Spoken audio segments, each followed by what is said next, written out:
Good evening, everyone, and welcome. I'd like to call this meeting of the Kansas City, Kansas Community College Board of Trustees to order on this Tuesday, November 18th, 2025. We will begin with the Pledge of Allegiance. This evening it will be led by Trustee Ash.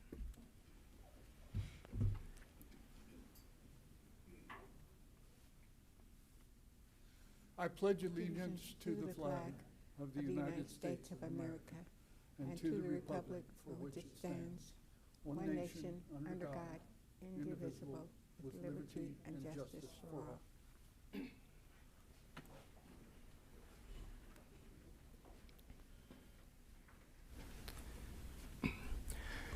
All right, thank you, Trustee Ash. Now I will read our KCKCC mission statement, which is to inspire individuals and enrich our community, one student at a time.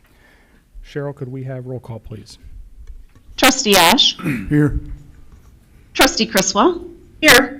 Trustee Gilstrap. Here. Trustee Hoskin-Sutton. Here. Chair Isnard. Here. Vice Chair Ricketts. Here. Trustee Scruggs-Andrieu. Here. Thank you. Next, we have the approval of the agenda, and this evening we do have one amendment to make. I would call for a motion to approve the agenda, adding a item at number 7, a special acknowledgement. Do we have a motion? So move. Second. We have a motion and a second. All in favor? Aye. Aye. Any opposed? Motion carries. Next, I'd invite the presentation of the student and alumni success story with, we have Deja Renew, KCKCC music therapy student. Good evening.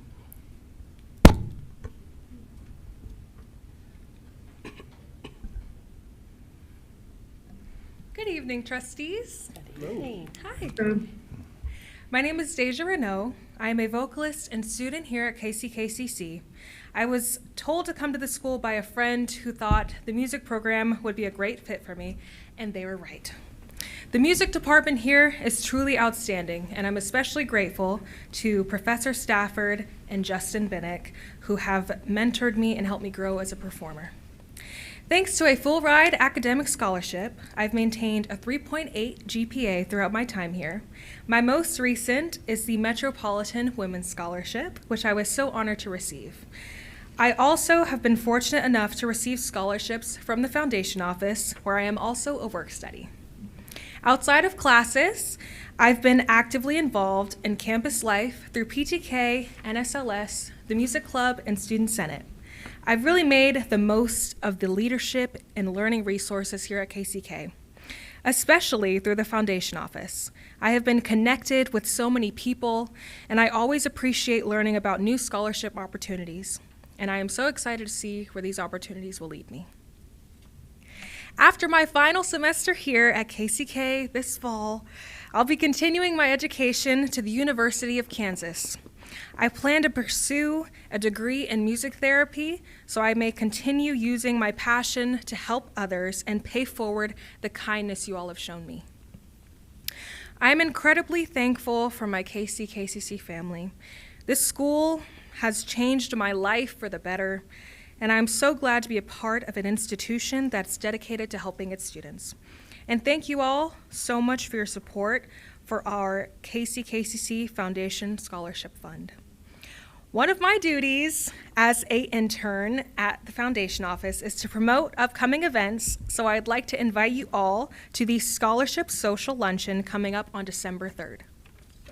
Thank you. Thank you. Thank you.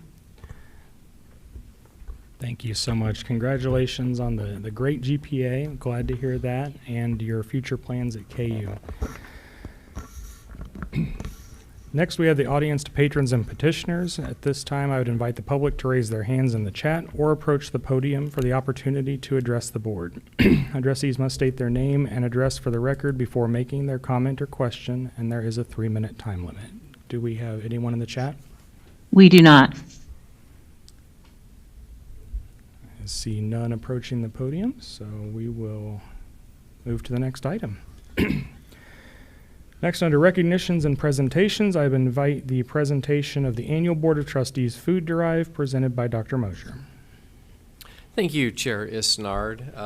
Boy, I tell you what, it's just wonderful to look down in front of us and see the generosity of our board, our employees, our students, community members, business partners, and whoever else you can imagine. This is our, I believe, I'm in my 8th year, so this, I think, our 7th year. Yeah. That we have done the board food drive, and it goes to help the student food pantry, the Blue Devils cupboard. This year, we've just, again, tremendous support. We have donations in cash that you don't see here tonight in the thousands of dollars. Companies that we've worked with for a long time, and I hate to leave anyone out, but some longtime contributors, Mike Bucati with Bucati Company, Merchant McIntyre, our grant writing team in Washington, D.C., MVP Law, McCowan Gordon Construction, Kansas State School for the Blind, our Board of Trustee members, Copagan Brooks with the Downtown Project, Orange EV, who we helped bring to Kansas City, Kansas, for their new operations here, and a great business partner. Tons of college employees, which I would not be able to hit every single one of them. The Vice President for Enrollment Management and Student Services office had a competition on who could bring in the most food for their areas, making a little fun for the event as well. KCKCC student athletes always do something. I know Dr. Tiffany Bohm is one who helps out on that as well. So I would just like to say thank you to everyone who has donated food, cleaning supplies, anything that you can imagine, and this will really help our students, especially this time of year, and especially this year, when there's been some difficulty obtaining food for those who really need it the most. So just thank you to everyone. Thank you for the board for your donations, and it will definitely go to good use. Thank you, Dr. Mosier. We have one addition. I'm sorry, I should. Yep. An addition. Thanks. I am actually representing Sydney Sullivan, who is one of our softball players and is the president of our student athlete leadership team. She got caught up and couldn't make it tonight, but wanted me to share some words with you all of thanks on behalf of the athletes. So the SALT, as we call them, they are the student athlete leadership team, who are comprised of student representatives from each of the teams. And then I have the pleasure of being an advisor for them for the 3rd year in a row. And then we also have athletic director Greg McVeigh, who does a wonderful job supporting us as well. And the group gets together about every 6 or 8 weeks to just talk about ways that they can improve the athlete experience or participate in activities to help with improving the community. So they want to just share with you that for the 3rd year, they were able to participate in this, and they brought in almost 500 items to participate from the different teams. So they're very excited about that. Special thanks to the baseball players. I think it might have been record time today. Got it from the president's executive area all the way down here, unloaded in about 20 minutes, which was quite impressive. So, and then the softball team will be here tomorrow to help take it down to the Blue Devils cupboard. Just a couple other things that they are doing this year on their behalf I want to share.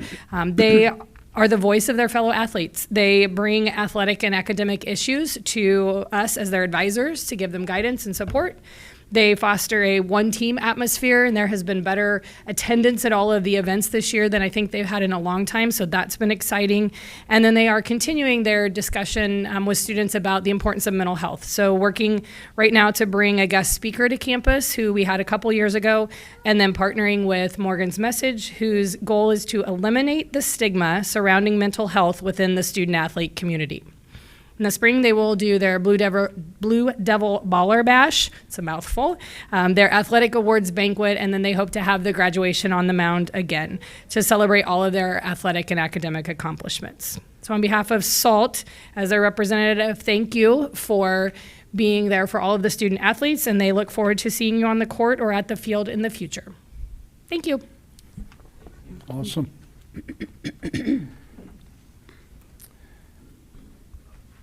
For our next recognition item this evening, I'd invite the presentation of the Police Chief's Commendation for Officer Daniel Pendleton, presented by Mr. Jason Sievers, Deputy College Chief of Police.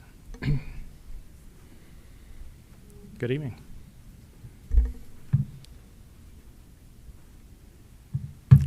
Good evening, trustees. President Mosier. It is my pleasure to be able to take part in this ceremony and be able to present this Chief's Commendation to Officer Daniel Pendleton. I will read that commendation to you now. Commendation Award is presented to Officer Daniel Pendleton. On September 28, 2005, at approximately 2:17 a.m., Officer Pendleton responded to a welfare check that was dispatched to the Kansas City, Kansas Police Department on his own initiative. As he arrived, a KCKPD sergeant was attempting to contact the subject, who then initiated a foot pursuit. Without hesitation, Officer Pendleton joined the foot pursuit and witnessed the suspect turn and face the KCKPD sergeant, taking a fighting stance. The suspect began wildly swinging and rushed at the KCK sergeant, causing them both to fall to the ground. The KCKPD sergeant appeared seriously injured and was unconscious. Officer Pendleton recognized the severity of the situation and took control of the suspect while waiting for a second KCKPD unit to arrive. It was later determined that the KCKPD sergeant sustained serious injuries caused by the suspect, who was charged with aggravated battery on a law enforcement officer. Officer Pendleton's calm and professional response to this event exemplified a high standard of professionalism and dedication to the service of the citizens of Kansas City.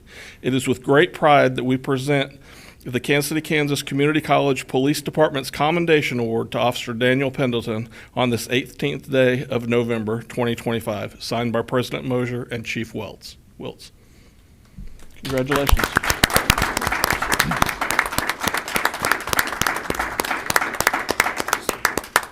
Yep. Thank you. Congratulations. Congratulations. Thank you both.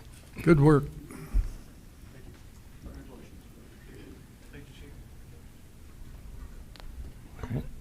Next, I invite the presentation of the Academic Affairs Biannual Program Highlight, the new virtual reality simulation lab for the nursing program, presented by Dr. Tiffany Bohm.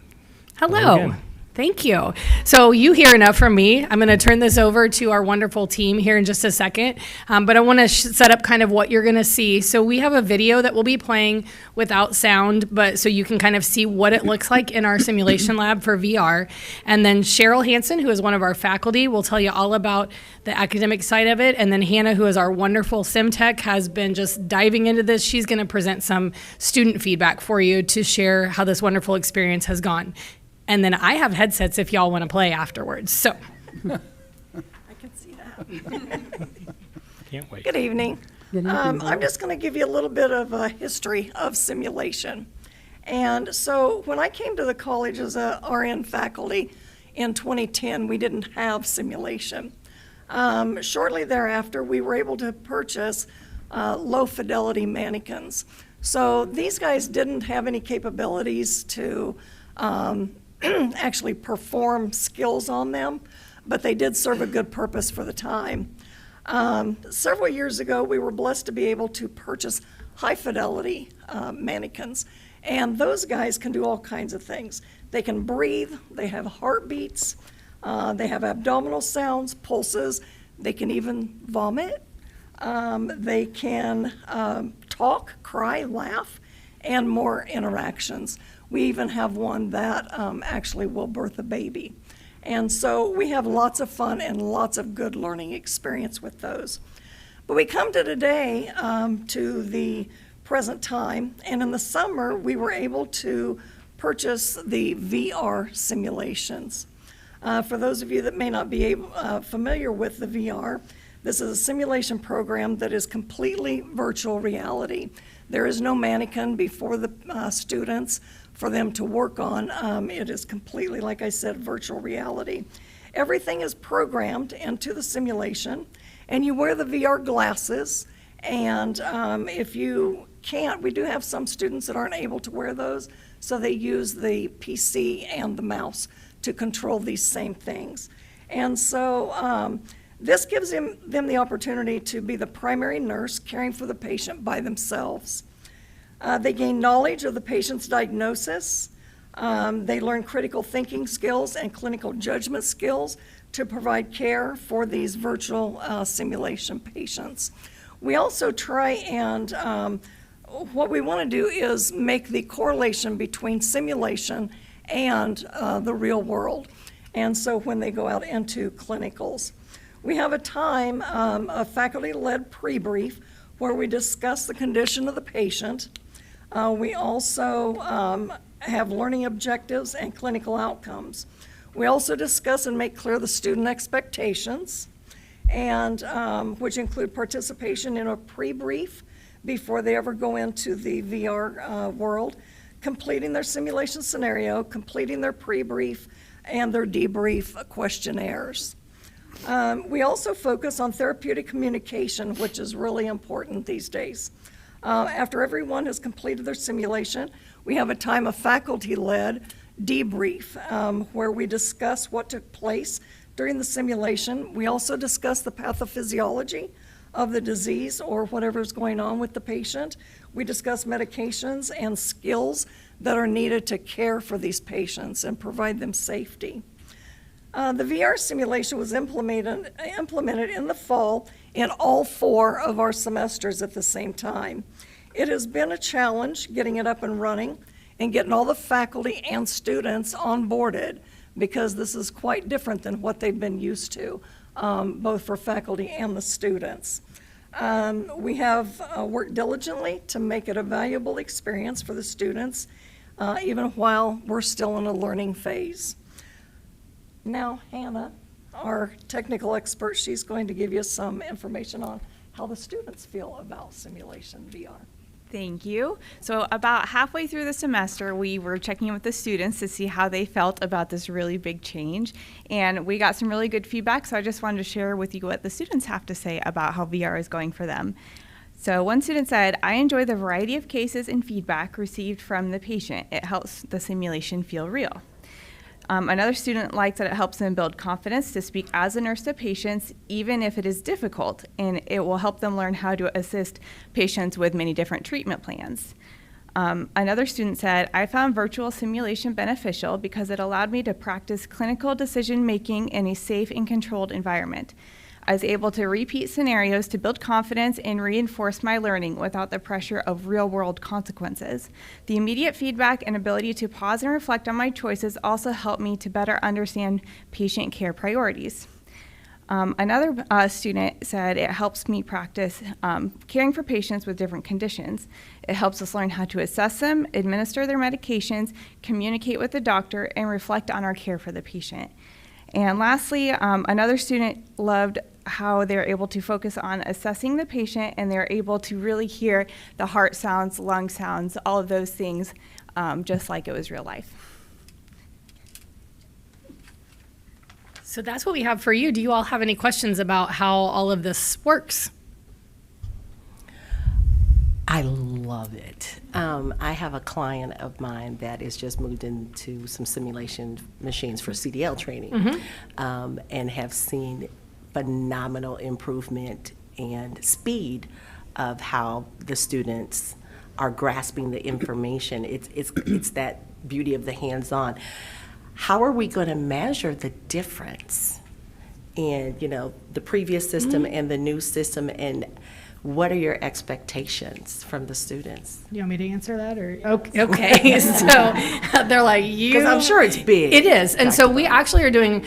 We jumped into this role heavily because it was one of those just you had to figure it out, and to figure it out, you had to do it. So we've been doing a lot of the VR this semester. Starting the second 8 weeks, we did add in a few opportunities to go back to the sim lab. So what we're going to do, hopefully in the future, we actually were just problem solving and strategizing. Our hope is to do 50% in the VR lab and 50% in the simulation lab.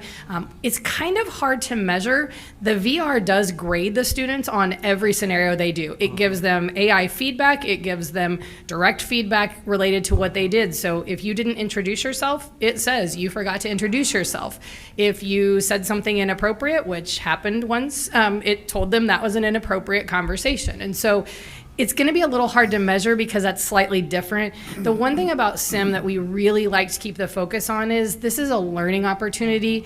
It's not the grading opportunity, right? The opportunity to practice and to make sure you show up on time, you do what you're supposed to. It's those soft skills that we're really worried about. I will tell you, and actually I don't even know if they're aware, we just got a notice. They've asked us to present at the company that we're using, it's called Intellect, at their quarterly meeting in a couple of weeks to talk about, they're like, you guys have onboarded this faster than anybody we've ever seen. I'm like, we go big or go home here. So we get to talk about that with them. And then they actually have asked us about, so Hannah is a PTA, she's also a graduate of our institution, and they've talked to us about creating, they only do nursing right now, and so they want to look at some other things they can do. So Hannah and I have been playing around with creating some PTA sims. They're also going to work with us to create an interdisciplinary sim that can be used nationwide. So paramedics, respiratory therapists, nurses, everybody kind of can work together. So I love it. To make sure they put our logo. Oh, absolutely. We'll call it KCK Hospital. There we go.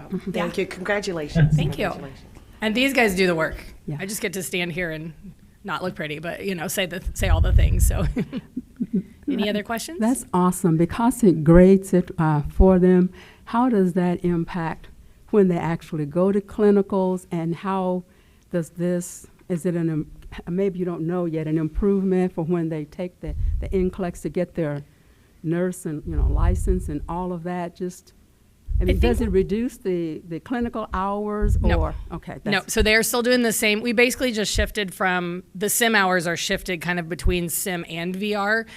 I will say, I think, and if you guys think this is incorrect, there are a lot of students doing open lab in our VR sim room, and so they just come in and practice the same scenarios over and over again. I think we will probably have more data on that as we get further, because this is the first group, no one's taken their NCLEX yet. But I will say that, as you heard from Hannah, a lot of them feel more confident in their decision making. Our hope is that these things just become second nature. That's what we want, is that when you walk in, you don't have to think about how to talk to a patient having a psychiatric crisis.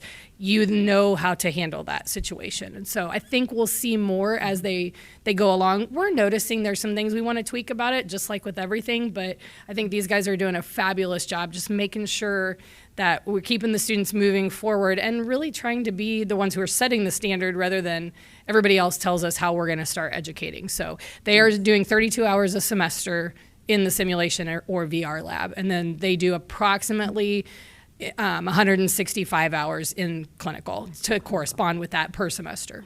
Okay. Wonderful. Great job, everyone. Yep. Impressive. I have a couple of other type of questions. Sure. So approximately, or on average, how many nursing students do we graduate per year? So it kind of depends. In the last couple of years, we've been able to admit a few more. The big hang up for us is clinicals. That, in fact, we just found out a couple weeks ago that one of our local partners is going from 6 students to 3 per clinical site. And so we're really kind of edging that line. We will graduate around 44, I think, this semester. So we're right around that 40 number for the RNs. And we're admitting 40 traditional students and up to 16 articulation every semester.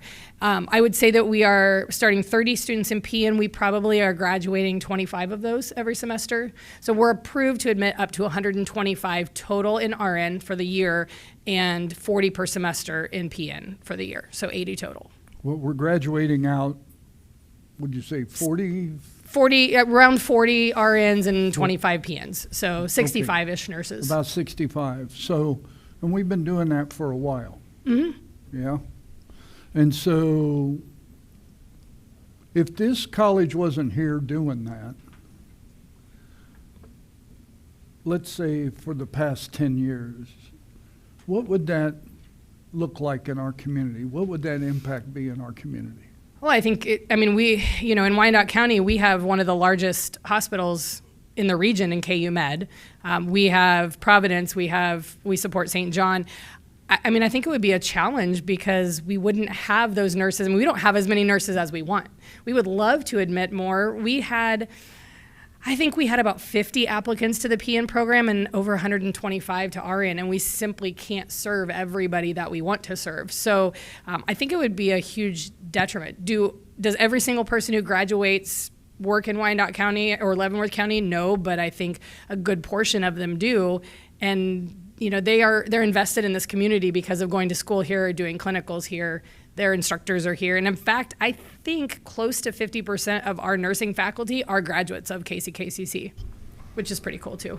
Yeah, so just think about, like anybody from the public that's maybe watching especially, just think about that. What your healthcare experience would be or what it would look like.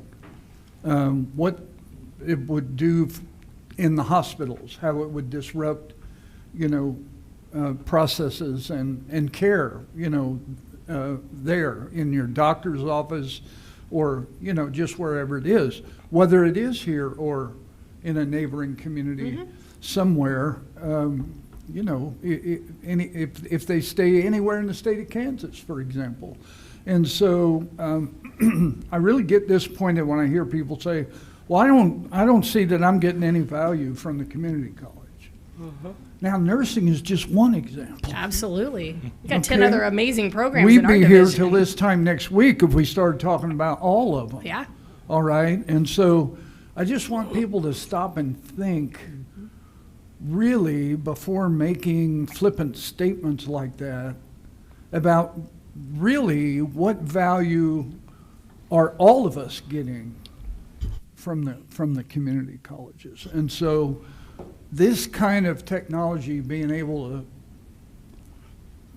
produce a better mousetrap, so to speak, may benefit any one of us 12 weeks from next Friday if we have to go to the hospital or a doctor's office or have a procedure somewhere or something. And so I'm grateful and thankful that we have been here, that you all have been here. I think the dedication in our nursing program is second to none. I know many of the people that have worked in it personally. I know their commitment to it. And I'm grateful. I'm thankful. So am we I. appreciate you. Thank you. And I will say to your question about data, because data is always important, right? When the first year that I was the dean, the pass rate for our nursing program for our RNs was 71.3%.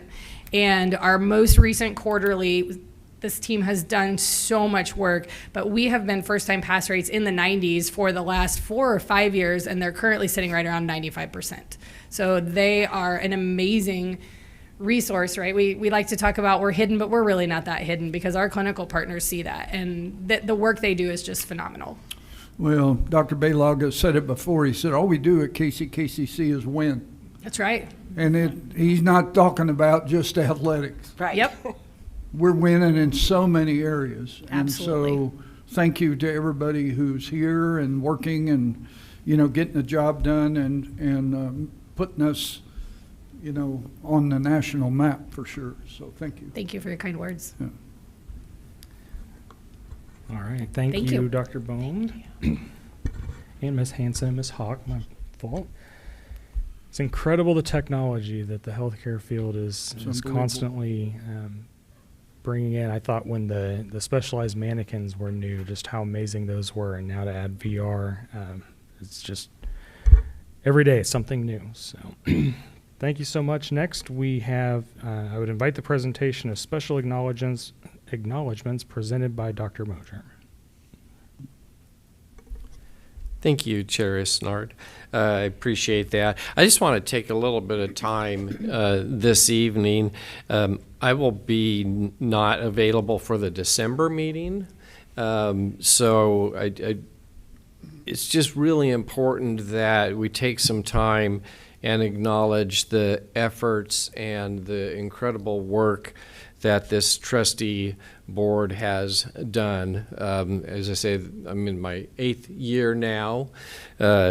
Trustee Criswell, who is with us online, was one of the board members who hired me, and we had some really in-depth conversations. And I remember the interview going after interviewing all day with the college, being grilled by the board of trustees for about 3.5 hours in the lodge, and we talked about a lot of things that we needed to do at the college, and they were great at handing me my marching orders.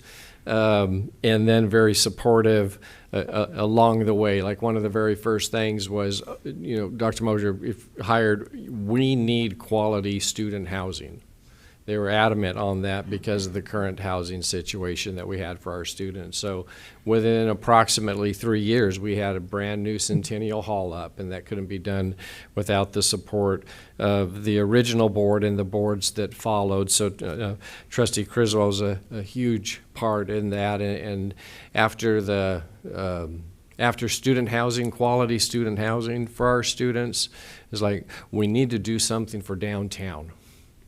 And lo and behold, in less than 270 days, we will be offering classes. It will be open for business in downtown KCK with the largest economic investment in eastern Wyandotte County in more than 30 years if you just take away federal projects. That's right. The building's going up, it's beautiful. And the other thing was, we need to do something better in Lansing. And we have been working on that as well, and we'll continue to work on that. So, Trustee Criswell, thank you so much for your 8 years of support.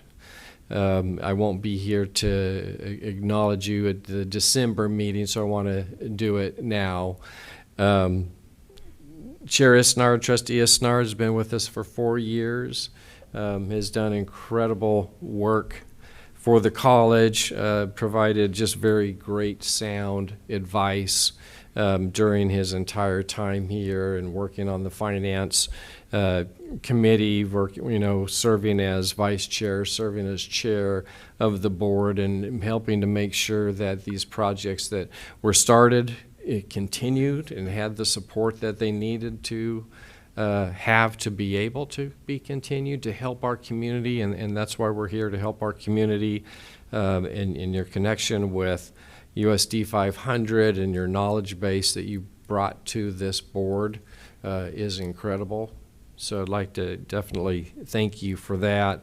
And, Trustee Ricketts, in the last 2 years, you've done incredible stuff, and we've got our community engagement committee going and rocking and rolling. So thank you for that, and all the other work and, sound advice and such you have given me during those 2 years. And we're not done. She's like, he needs more advice.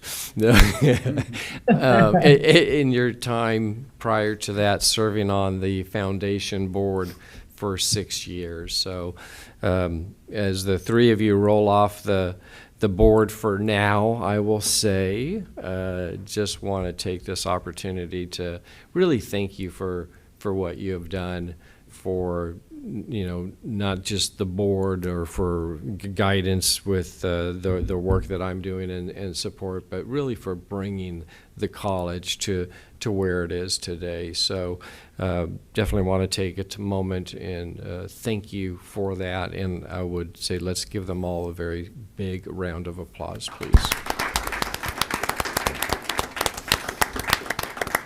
So you'll be greatly missed, but I know you're not going far, and I've got your phone numbers and my cell phone.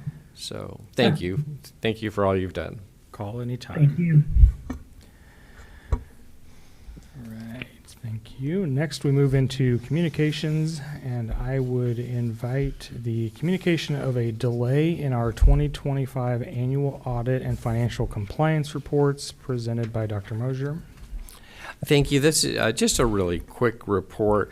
Working with our auditing firm at Novak Burks, being as an institution of higher education, when we do our audits, we can't do it on non-final version numbers. So with the government being shut down for over 40 days this last month or so, we are awaiting the final released version of the federal compliance supplement that's issued by the federal government that's effective for the year and associated with the audit. So we're just pushing that back a little bit, which is still, many people operate on this timeline anyway, so we anticipate the draft/final audit in December, and then it will be presented by the team at Novak Burke. So just a little update that we're delayed, but we've got the government up and rolling again, so I know that they are already on it and doing the work that they need to do so that we can get our final compliance audit done. All right, any questions, comments from the board? All right, thank you. Next, I invite the communication of the annual candlelight ceremony, or candle lighting ceremony, excuse me, this coming Wednesday, December 3rd, 2025, 11 a.m. at the Performing Arts Center, presented by Dr. Mosier. Yeah, thank you again. We just have a lot of great stuff going on. So, as the chair mentioned, this Wednesday, December 3rd, we'll have our candle lighting ceremony. This is the 101st candle lighting ceremony for the college. It's one of the oldest traditions in Wyandotte County, if not the oldest. I've heard both, so we are right there, folks. Mm-hmm. It started off as a fundraiser for our students to help with student scholarships, and we still operate on that method now, but some great performances will be taking place during that time, so I would welcome and encourage everyone to attend. Again, that's Wednesday, December 3rd, 11 o'clock at the Performing Arts Center. And you have a flyer, I think you might have a flyer either in your email or in your packet. All right, thank you. Next, I invite the communication of the annual President's Open House and Holiday Party, scheduled for Thursday, November 20th, also 11 a.m. in Upper Jewel, presented by Dr. Mosier. Great. Thank you for that. And again, it's a wonderful time that these are just such incredible seasons to get together and have camaraderie and share time with each other. We'll have the 15th annual President's Holiday Party. Because I'm out in December, we bumped it up a little bit before Thanksgiving, so that way I can be there and enjoy everyone's company. This is for any of the employees, retirees, and trustees. So if you can please make it, we would love to have you there. We'll have the new Blue Devil Deli be providing the food for that event, which they do a delicious meal preparation. And if you can attend, and if you know in advance, please shoot Cheryl or Kristen an email so that we can get a head count for that. But look forward to a great event, and individuals will have that time between 11 and 1 to kind of come and go and grab a meal and enjoy each other's camaraderie. So I hope to see you there. I just say they did the meal for the Hall of Fame program Saturday, and I think Brenda and Linda probably agree with me. It was a fantastic meal. Yes. They're Very impressive. Very good. They're doing a great job. They did the breakfast for the President's impressed. Leadership Circle. It was outstanding. Outstanding. So we're really glad to have them on campus. All right, can't wait. Next, we have board committee reports. This evening, we will begin with the Board Finance Committee with Trustee Criswell. All right, thank you, Chair Isnard. Can you hear me okay? Yes, we can. Okay. Yep. Okay, I heard something funny. The Kansas City, Kansas Community College Board Finance Committee met on Tuesday, November 11, 2025. I'm going to keep this pretty short. As you know, the college continues to manage the finances that it receives and has very, very effectively. And I want to point this out again, not because it's something great to say and brag about, but really because it's something extremely special. If you look at community colleges in the region or even across the country, you're not going to see this a lot. The way that the college manages its finances and the methods in which it is that some other institutions do not.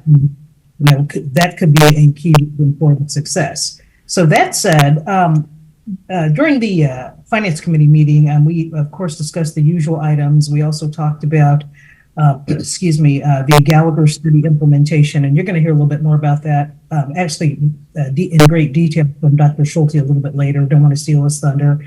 Let's see, we talked about the annual, Dr. Mosier just mentioned that the single audit compliance report is going to be delayed due to the government shutdown and such. And then, of course, we received an update about the downtown location. So that said, I will go ahead and defer back to you, Chair Isnard, and thank you for your time. That is my report.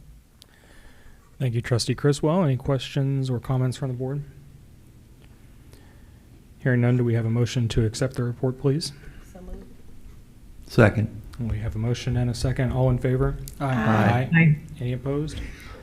Motion carries. Thank you. Next, we have the Board Policy Committee with Trustee Hoskins Sutton.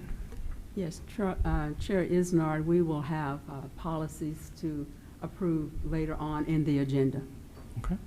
Thank you. Any questions from the board? Hearing none, do we have a motion to accept the report, please? So moved. Second. We have a motion and a second. All in favor? Aye. Any opposed? Motion carries. Next, we have the Board Community Engagement Committee with Vice Chair Ricketts. Good evening, everyone. There are no major updates to our report at this time. Our upcoming session in December will include our external community members, where we will look forward to gathering additional feedback from them and their perspectives, as well as sharing with them some of the phenomenal things that are going on here at the college and give them some updated data reports. All right. Thank you, Vice Chair Ricketts, and I appreciate your work on that committee. Any questions, comments from the board? Do we have a motion to accept the report, please? So moved. So moved. Second. We have a motion and a second. All in favor? Aye. Any opposed? Motion carries. Next, the ACCT and KACC delegates report with Trustee Ash. Yeah, so not a lot to report really. As far as KCKCC goes, we will be having our quarterly meeting December 5th and 6th in Garden City.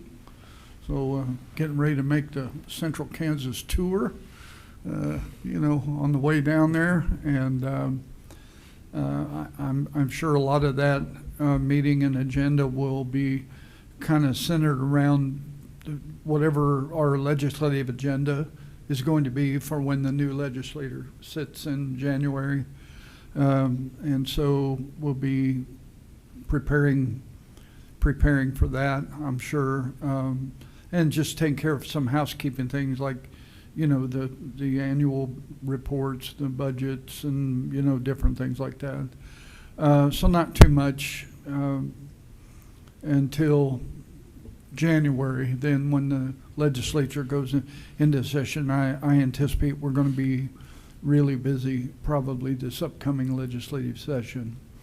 As far as ACCT goes, we got back from the National Congress in St. Louis, and we reported out last month our presentation, with Dr. Mosier and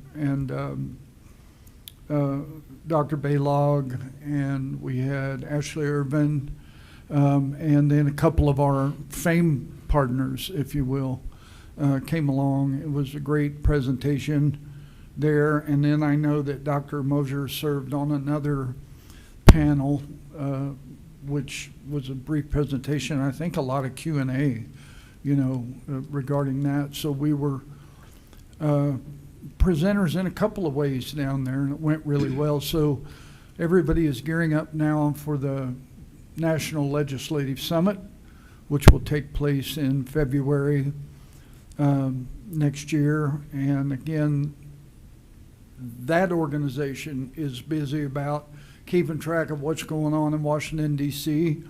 Of course, for 40 days, there wasn't anything going on. So now there's a scramble. I'm sure there's a scramble before they go to holiday recess, and then when they come back. So I don't know how much advance notice we're going to get, maybe on some of those things and what we can expect from the administration in 2026, and what therefore we're going to need to really lobby for. But there are always some things that are pretty consistent, like keeping the Pell or expanding the Pell, and looking at a couple of other workforce, development funding opportunities and things. It's going to be significantly different because no Department of Ed, and that stuff's been piecemealed out to the other, some of the other departments, and so we have to figure out where we go and who we work with in terms of the committees and the individual legislators and so on and so forth. That said, I am encouraged that both of our senators, Dr. Marshall and Jerry Moran, are getting some really significant committee assignments and positions, within those committees. And so they have already both demonstrated great support for the community college system here in the state of Kansas and our individual college as well. So we'll always be doing work there and with them. So that's kind of where we are as we head into the holiday break, and it'll get really busy in January and February. All right, thank you, Trustee Ash, for keeping us well informed as always. Any questions or comments from the board? Yes, I wasn't here last month, and I would just like to report out a little bit about my attendance at the Leadership Congress when we went to New Orleans. And I'm on the Impact and Success Committee, and it used to be Diversity, Equity, and Inclusion. So one of the things that we talked about was, where are we with our students? We're still going to have to serve our students. So we had a lot of conversation around, are we making sure that our students leave us with some type of economic prosperity and economic mobility? And then we talked about access, because community colleges always say, we are open access. But then we were asked the question, it says, okay, you have open access, your door is open, but did you help the students walk through that door and navigate the system? So a lot of good information, and the main thing that we walked away with from our committee meeting was compassion with compliance. We have to comply with all of these new rules coming down about education, but we can still do it with compassion, because that's the way we can help our students feel a sense of belonging. And then just quickly, a follow-up from that was a pre-conference that was the next day, and it was the big pivot, the impact and success. Let's see, it was on the 22nd from 10 a.m. to 4, and it was across the street in the Sheraton. But it says the big pivot, a continued focus on impact and success. And it was very interesting in some of the things that they brought out. It says, okay, we're having to make this big pivot, but what is our impact going to be? We're still going to have an impact and success and help our students.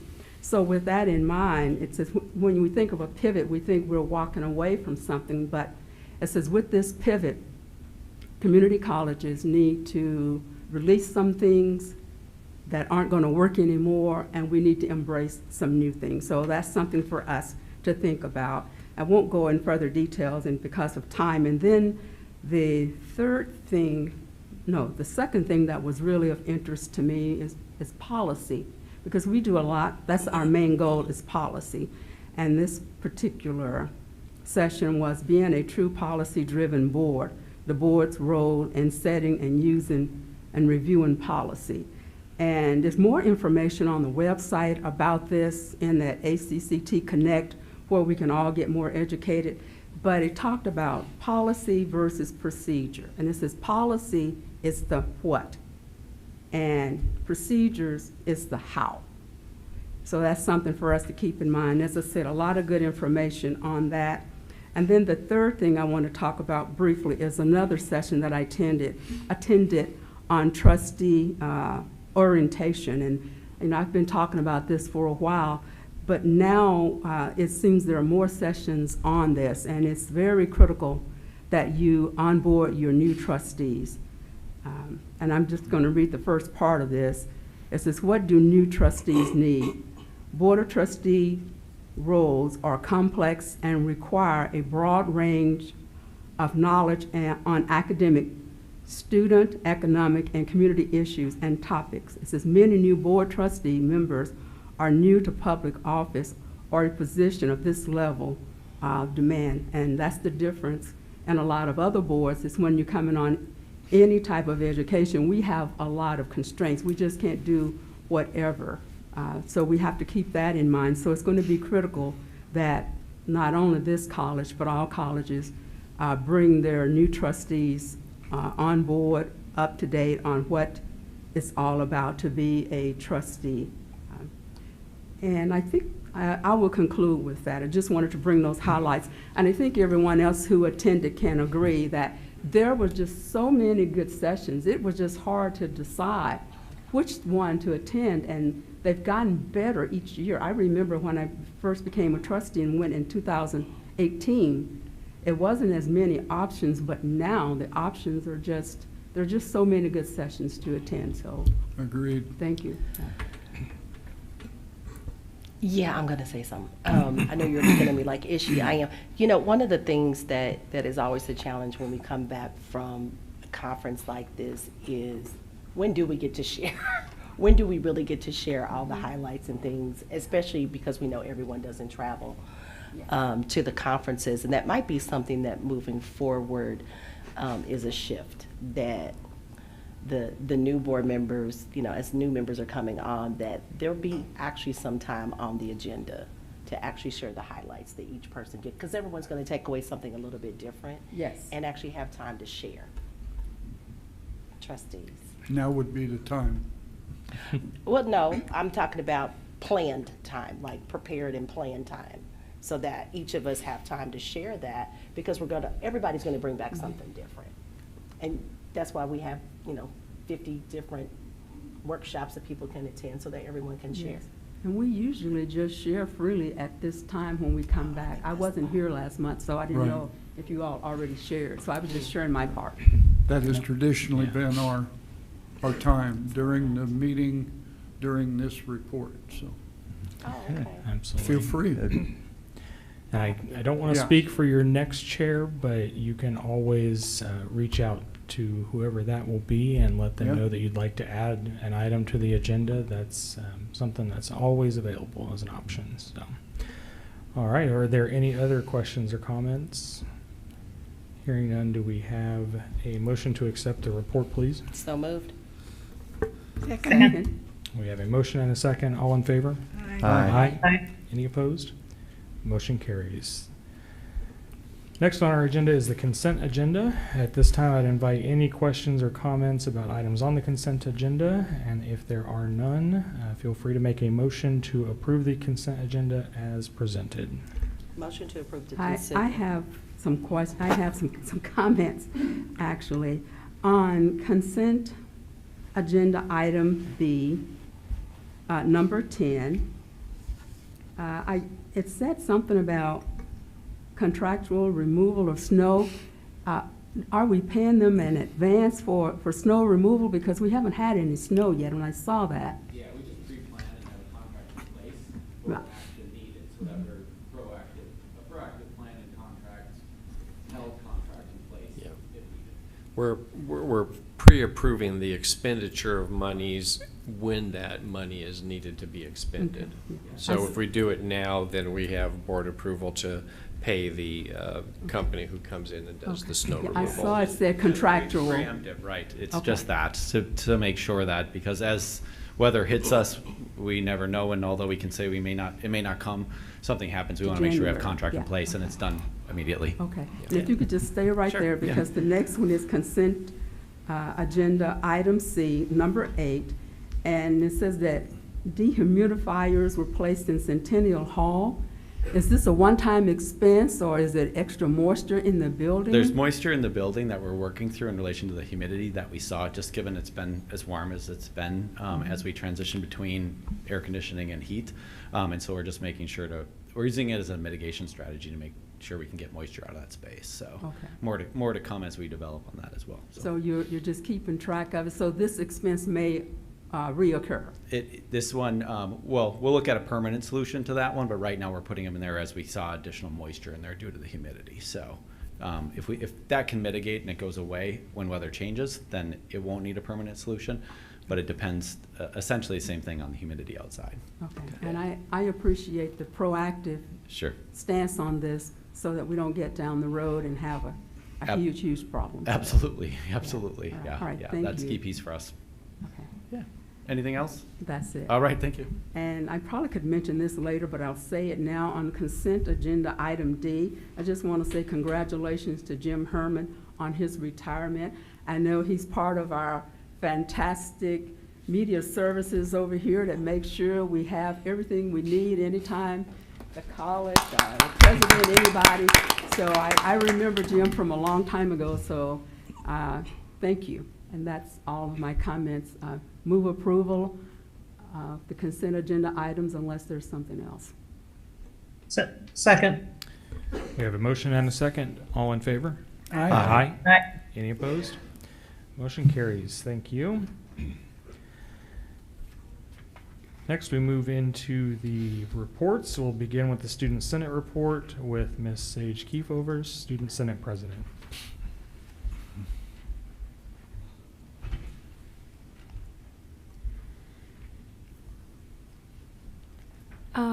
Good evening. Good evening. Good evening. I just have a few things that I need to say. First is that due to personal circumstances, graduations, and early acceptance into academic programs, several officer positions for the Student Senate have become available. There is going to be an ad hoc election to fill the positions on the Student Senate. Those positions are President, Vice President, Secretary, Treasurer, Parliamentarian, Chief Information Officer, Tech Liaison, and Pioneer Career Center Liaison. These elections are open to everyone. We do require that those who are running without any previous experience on the Senate have to complete a few extra steps, including an interview and being approved by the Senate. But other than that, everybody's open to run. The flyer with all the necessary information about running for a position was already sent out on Friday, November the 14th. Campaigning for elections is this week from November 17th to the 21st. And then the actual election will be held December 1st to the 5th. The new administration will run the December 10th Student Senate meeting with guidance from the current administration. And then there will be training for positions to help ensure a smooth transition. On to the next item. The Student Senate Liaison Program is scheduled to start in the spring semester. The program will provide clubs and academic programs with a senator to contact if they have any questions or concerns for the Senate. My next point, the Student Senate is working on scheduling meetings to plan the Spring Festival and the Blue Devil Games. And for my final point, the Student Senate will be participating in the candle lighting ceremony on December 3rd, and we are getting ready for that. Do you have any questions? I would just add that, Sage, thank you for your service as Student Senate President for this semester. And Sage and I meet every month and have conversations about what's going on in Student Senate and her curriculum and studies and everything. And she really put together a very well thought out plan to make these transitions just as smooth as possible. Because it's a little bit more than normal, but that means our students are being successful and getting admitted to programs maybe mid-year instead of, next fall. So we wish them all well, and thank you, Sage, for what you have done and for making sure that the student senate election and the transition can go just as smooth as possible. So good job on that. Thank you. Yes, thank you for your I'm just going to service. reframe all of my questions because as the former director of student activities, I have about 10 questions, but I'm not going to ask them. But thank you, and thank you for making sure that it all is transitioned well. Thank you. Hate to see you go. Thank you. Any All right. other questions or comments? Hearing none, do we have a motion to accept the report, please? So moved. Second. We have a motion and a second. All in favor? Aye. Aye. Any opposed? Motion carries. Thank you again. Next is the president's report with Dr. Mosier. Great, thank you, Chair.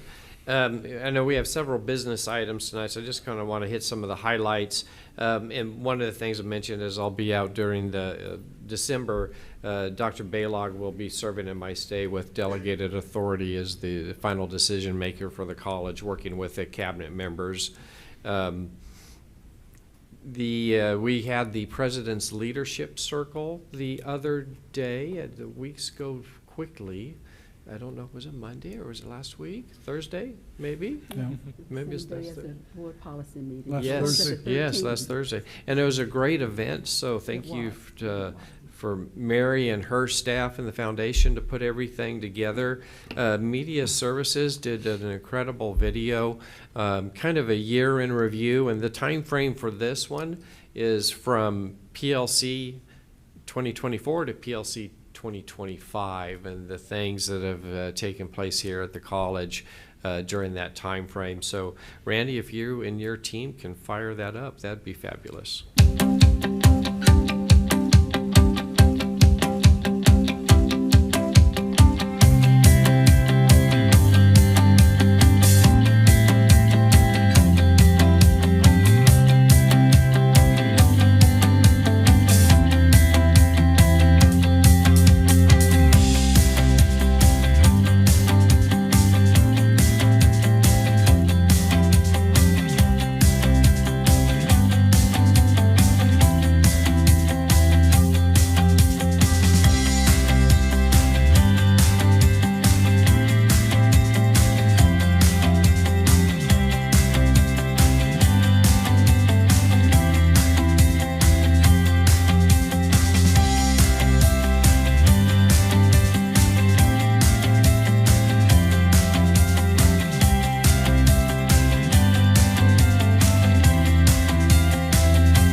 Yeah, very good. Very awesome. Very good. Yeah, thank you for putting that together. That's just an incredible video of a quick review of this last year. Lots of events going on. We've mentioned some of them. We have the International Student Education Week going on this week. A great kickoff ceremony yesterday, and this around lunchtime we had the International Fashion Show downstairs. Just incredible, beautiful garmentry and such. It's just quite a wonderful event, and I see Dr. Scott is over there and did a great job working with Shai Perry and others to put that together. So wonderful event, and it was packed. The room was packed, Lower Jewel. So with that, I know Dr. Baylog may talk more about 40X, and we're actually doing a national webinar tomorrow for several hundred people, and I'll let him expand on that. This Thursday night we'll be recognized in the Dot Proud Award. We're a recipient for that with the mayor. There'll be a Thursday night commission meeting. By your chair, you'll see an orange package from Wyandotte Economic Development Council, just a little bit of a thank you, and a little small blue bag, a thank you from the college. And for those of you that have served on the board for a couple of years, you'll have an idea what it is. So I hope you enjoy that. Downtown is going very well. We're right on schedule. You saw some new photos that were just taken the last week or so, so it's coming along. Interior wall framing is going, and just everyone is telling me whenever I see anyone to go to downtown just how remarkable it is to see that up, and it's just changing the face of the entire downtown environment. That's exactly what we wanted to do. So I think we have some mission success there.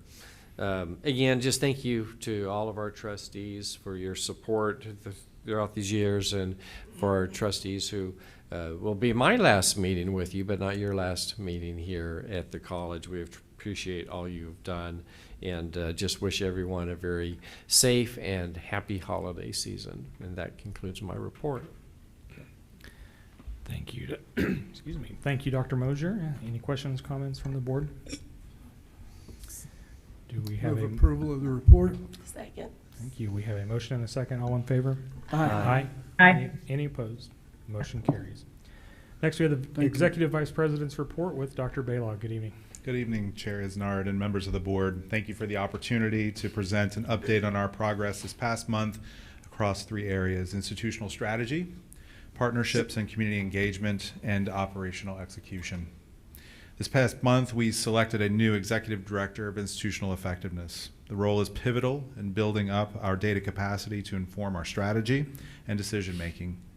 With the exit of our previous Director of Institutional Effectiveness, we used the opportunity the vacancy afforded to review our needs for the office and the college. We elevated the position to an Executive Director, signaling an evolution and rise of the position's profile and its role in advancing our data-informed culture here at KCKCC. Our new Executive Director will start on December 1st. The college continues to build strong, mutually beneficial partnerships in its engagement of the greater Kansas City community. We are finalizing our plan for an entrepreneurship education initiative and a proposal for funding from the Kauffman Foundation to be submitted early next month. Our work on this initiative is made possible through the contributions of our coalition members, representatives of area schools, post-secondary institutions, and resources in our local entrepreneurial ecosystem. The collective work aims to produce systemic change in Wyandotte County, promoting the adoption of an entrepreneurial mindset among all students and career seekers in our community, and supporting entrepreneurship, small business development, and economic mobility for all. KCKCC is the lead on this project and will serve as a hub for our local entrepreneurial ecosystem should our request from the Kauffman Foundation be funded. Thank you to our coalition partners for their contributions on this project. On the topic of partnerships, we thank the John and Effie Spees Memorial Trust and Bank of America for their partnership and recent investment of $250,000 to the college's Automation Engineer Technology Program, taking the total funds raised to support the program's expansion to over $3.5 million to date, with another $3 million in pending requests. Thank you to all who have contributed to grow our capacity to support this in-demand field. Thanks also to our KCKCC Foundation that continues to prove its productivity, efficiency, and value in support of the college, our programs, and our students. As of early November, the foundation had raised 59% of its $800,000 annual fundraising campaign goal that aids our students right here at KCKCC. And we need it. We received 475 applications for Spring Foundation scholarships. That's an increase of 13% over the previous year. Finally, in advancing our operational execution, we'll focus the next several months on positioning to scale our programs and services to meet local labor market demands. While we've recently grown several programs to address these demands, our plans for future growth will directly align with education and workforce needs. That include leveraging robust growth opportunities like dual and concurrent enrollment in early college with area high schools and our satellite locations featuring the new downtown center. Focusing on 3 to 5 signature programs will enable the college to scale in program delivery, drive post-graduation workforce outcomes, and optimize our investments in program growth. As it relates to 40X, as President Mosier mentioned, we will be featured tomorrow on a national webinar with Franklin Covey. And for this webinar, we're anticipating roughly 500 attendees that are representing all sectors of higher education. We'll highlight our accomplishments this past year, leveraging 40X to support student success. We're excited to be able to tell our story. And as you mentioned, Trustee Ash, hashtag KCKCC winning, telling our story to a national audience. Yep. This concludes my report. I thank you for your time, welcome your questions, and wish all of you a very happy Thanksgiving. Excellent. Thank you, Dr. Balog. Any questions, comments from the board? Again, just Dr. Balog, thanks so much for the role you played, in New Orleans. And I know it was a team effort, but appreciate, everything was just really so organized and well presented, and I believe well received by the audience. I know you answered lots of questions afterwards, and so thank you. You're welcome, and I apologize for being absent last month for the Board of Trustees meeting. I was attending my first session for the Aspen Institute's Rising Presidents Fellowship. Sarah Beth Webb, our Director of Entrepreneurship Education, stood in for me last month. She shared a little bit about that presentation in New Orleans, but I'd be remiss if I didn't note and didn't thank Chris and Eric, who represented both Panasonic Energy Corporation of North America and Alpha Robotics, presenting with us. Really signals the value of our partnership and the role that they serve, and our direct work with employer partners in this community to prepare talent for in-demand jobs. So we're very grateful for the time that they took, their investment to be there with us in New Orleans. Again, to help tell the story, but it sends a signal that we mean business. All right. Well, thank you also, Dr. Balog, for your time in New Orleans. It was great to spend a little bit of one time with you exploring the city. And then also wanted to thank you for stepping up and really leading us for this next month while Dr. Mosier will be out. I know we're in good hands there. So thank you. We have a motion to accept the report, please. So moved. Second. Second. We have a motion and a second. All in favor? Aye. Aye. Any opposed? Thank you. Motion carries. Thank you. Thank you. Next, we have the Vice President of Academic Affairs report with Mr. Pope. Good evening. Good evening. Good evening. Chair Isnard, trustees, and Dr. Mosier, thank you for this opportunity to present Academic Affairs report for the month of November. The division within Academic Affairs continued to demonstrate strong alignment with the college's strategic plan, which organizes institutional priorities around student success, quality programs and services, employee engagement, and community engagement. Student achievement and learning remains central to divisional work throughout the month. The Office of Assessment achieved more than a 90% on-time submission rate in both the blue and red assessment cycles, reflecting consistent engagement with learning outcomes and data-informed improvement. Faculty also utilized training sessions, drop-in consultations, and one-on-one meetings to strengthen assessment literacy and ensure that program planning remains evidence-based and purposeful. Student performance in health professions continued to be especially strong, Most programs exceeded a 90% national examination pass rate for 2025, including associate degree nursing, paramedic, physical therapist assistant, and practical nursing. These outcomes reflect the academic rigor of the programs, the strength of clinical preparation, and ongoing attention to accreditation expectations. In adult education, more than 300 learners participated in general education development, English language instruction, or continuing education.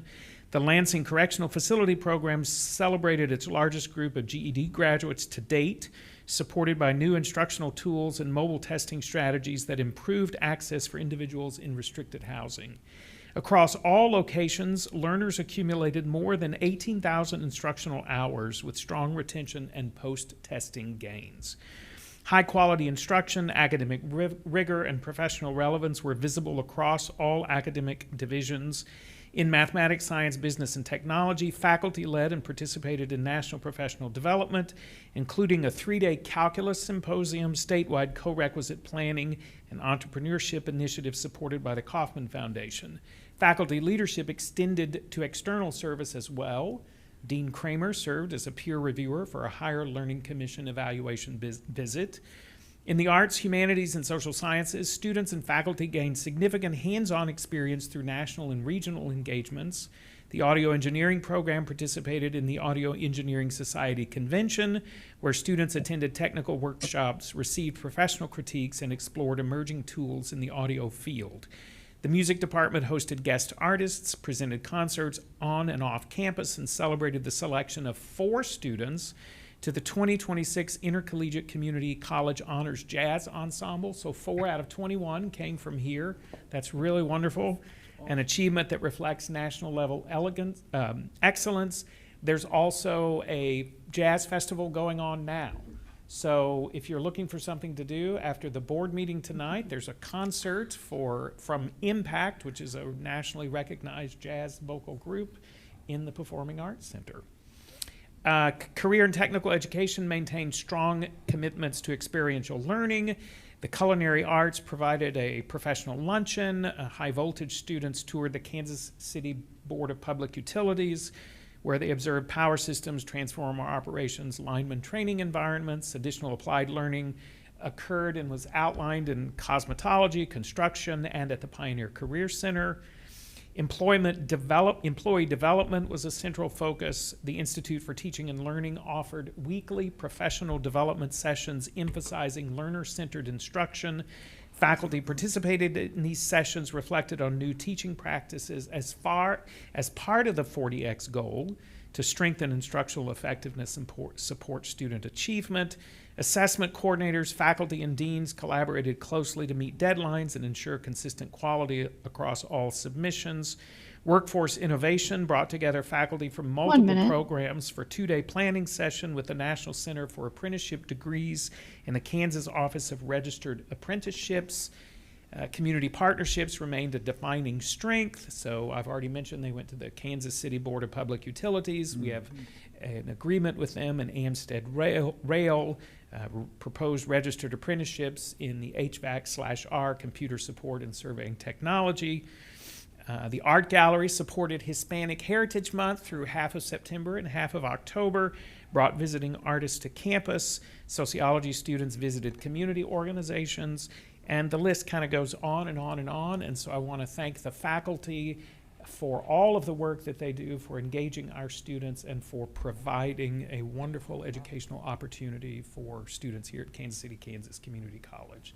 And I'm happy to take any questions. No questions, just great work. Thank you. Yes. That's an impressive report. Thank you. Lots of stuff. Good stuff. Hearing no questions, do we have a motion to accept the report, please? So moved. So moved. Second. We have a motion and a second. All in favor? Aye. Aye. Any opposed? Motion Thank you. carries. Thank you, Jerry. Next, we have the Vice President of Enrollment Management and Student Services report with Dr. Stroman. Good evening. Yes, good evening. Good evening, Board of Trustees, Dr. Mosier. I'm pleased to share several key enrollment and student engagement highlights that reflect strong momentum across KCKCC. For our enrollment updates for fall 2025, our unduplicated headcount increased by 5.1% compared to fall 2024 at 8.1% compared to the fall 2023. Our credit hours also saw solid growth, up 8.2% over fall 2024 and 11.1% over fall 2023. And looking ahead at spring 2026, we are seeing exceptional gains. I know it's early in the game, but we got a good jump on it. Our unduplicated headcount is up 20.2% compared to spring 2025 at this time, and an impressive 122.5% compared to spring 2024. Spring 2026 credit hours are also trending upward, up 9.9% from spring 2025 and 108.3% from spring 2024. So again, we're seeing an aggressive start to the spring enrollment. Our fall 2025 8-week session continues the positive trend. Enrollment increased by 13%, rising from 1,558 students to 1,788 students. And our credit hours also rose 7%, from 7,196 to 7,697. So we're really happy about those numbers. And moving over to student engagement and activities, on October 22nd, the Counseling and Advocacy Center hosted From Diagnosis to Thriving, a Path to Self-Advocacy and Empowerment. The session was presented by KCKCC student and Kansas teen Miss Amazing 2024, Miss Yasmin Derritt, and drew 42 participants to the event. In partnership with the Student Senate, the Office of Student Engagement held a fall festival on October 24th, featuring a costume contest, pumpkin painting, and 360-degree photo booth and karaoke, providing a vibrant and inclusive community experience for our students. And last but certainly not least, our athletic achievements. We're proud to celebrate the Blue Devil volleyball team, who won the 2025 Kansas Jayhawk Community College Conference Championship, their first conference title since 2000. And right now they're in Cedar Rapids, Iowa, getting ready to go for round one tomorrow at 5:30. I encourage everybody to click on the link on our website so you can watch the game. Again, it's at 5:30, our first round. They're ranked number 4 right now in the nation. And with that, I stand for any questions. Congratulations for the volleyball team. That is so awesome. That is so awesome.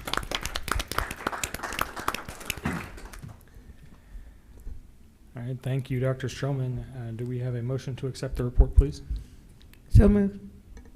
Second. We have a motion and a second. All in favor? Aye. Any opposed? Motion carries. Thank you. Thank you. Next, we have the Vice President of Finance and Operations report with Dr. Schulte. Good evening. Good evening. Thank you, Chair Isnard, and good evening, Trustees, President Mosier. In the area under the Vice President of Finance and Operations, as noted, our auditors from Nowak Burke are in the final stages of completing the fiscal year 24-25 audit, including a review of federal funds. Actually, we did receive draft of that today, so it's not complete. We're still reviewing it. President Mosier and I will spend time reviewing that, and it will be at our December meeting. Just due to the government shutdown, as noted earlier, it just delayed it timeline-wise for us. The numbers were already complete, and it didn't substantially change anything inside of that, but yet we needed that compliance in order to make sure that we were bringing it forward at the right time. And so that continues to move forward in the area of finance. One of the other pieces that we worked on, we had a meeting yesterday, I believe, for the Condo Association, talking about the downtown project and coming together for the Community Education, Health, and Wellness Condo Association, so the ownership group over the entire building. When taking a look at the management of that, we met yesterday working on the declaration for that group as a whole and a resolution in relation to how we can look at shared costs and services of running the entire building. While we all independently have our spaces and our floors, the building as a whole is collective for multiple partners. So we want to make sure that we appropriately assess that and have everything in place as a proactive approach to being able to mitigate some of those things like we talked about earlier, snow removal, any exterior, interior damage that may be done. How do we approach that with all 3 partners at the same time? In the area of human resources, the team participated in 2 recent community career fairs, concluded the 2026 benefit open enrollment, and created a dynamic scoreboard reflecting their wildly important goal with the 4 disciplines of execution. As I may have shared last month, in my area, I created a contest amongst my leadership in relation to their scorecard. There was a pizza party on the line, and they were to develop their scorecard. We had an objective third-party individual from another department, not in our area, go through with a rubric and grade them. Human Resources came out on top. They were the winner. Their scorecard, it's in their office, so if any of you, I know if you have time during the weekday or whenever when you come through, I encourage you to go look at their scorecards, ask them about it. HR's had, it had lights, it had streamers, it had pictures, it had cookies, it had music. They went all out. The others did as well. I also encourage you, one of the pieces that President Mosier was aware of this, and I don't think I shared it previously, I also then created one for my team. And what I did with my group was, and if any of you are Game of Thrones fans, I took the photos of my leadership team and created Game of Thrones characters out of their photos.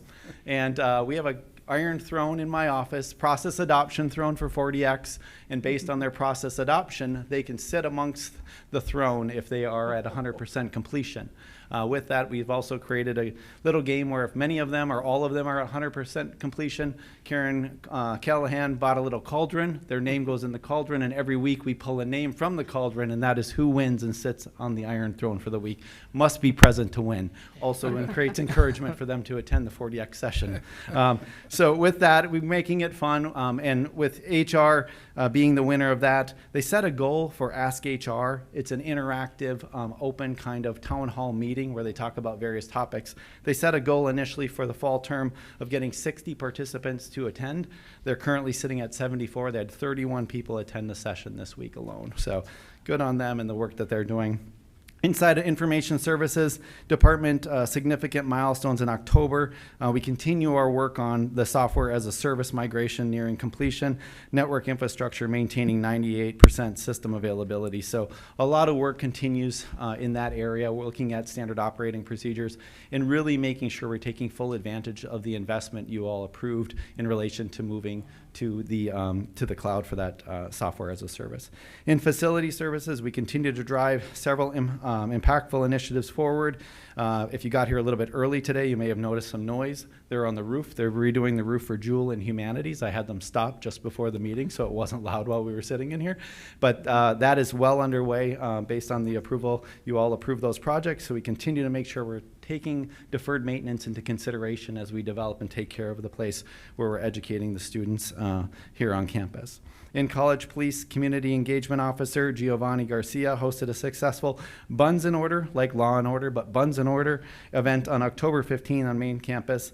It was brought together students, faculty, and staff for an afternoon of grilled hot dogs, interactive conversations, and hands-on exploration of police vehicles and equipment. Again, with that process of community policing and partnering, really making it an open, engaged conversation so that students, faculty, staff, others feel comfortable with College Police and being able to ask questions and go to as an advocate and an ally in relation to needs on campus.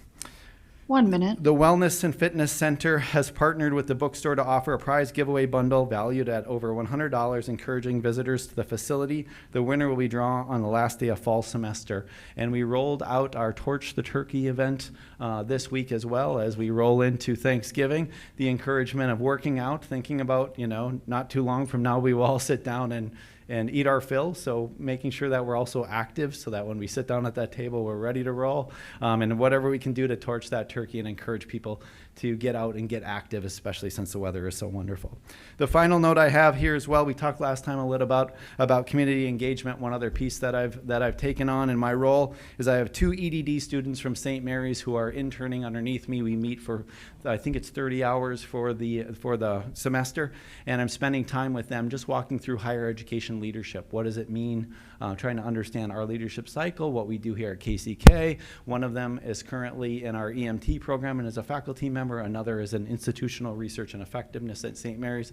And as they progress towards their EDD, working with our leadership here to understand what it means to be a leader in higher ed. With that, I conclude my report, and I can answer any questions if there are any. I have one sore spot question. Not to upset anyone tonight, but how are we coming along with addressing the flooding issue? The flood mitigation work is well underway. You can go down and see in Flint what's been done, and they continue to do work in the lower nursing area as well. Flint is, I think the bathrooms are at full completion, so we're pretty much back to where we need to be. One of the things, a little piece for us is timing. We put about our replacement cost on that right now is at about 2.9 million as we go through insurance. I have insurance calls every week, so some of that is lagging in relation to monies coming in. We will definitely receive it. It's just taking a little more time than necessary. We also worked, President Mosier and I worked very closely in taking a look at a couple of the key pieces down there as well as far as flood mitigation strategies. So not only was it just repairing to what we had previously, but how do we look at future state mitigation to go, if the wall has windows and water was coming through the windows, we replaced those windows, took them all out completely, sealed it up so that water mitigation will work around the building as well. So that work continues. There's still some areas that are under development and we continue to work through. Media services being one of them, where we want to make sure as we go forward, we want to test the soil underneath it because some of the water and mud came up through their floor. So right now is the dry season, so we can test to say, do we think there's penetration in relation to water, but we don't find water because it's dry season. So we also want to, buy some time, wait a little bit to see the wet season again to be able to test it appropriately to make sure our mitigation strategies are in play. The same is true on the parking lot out front.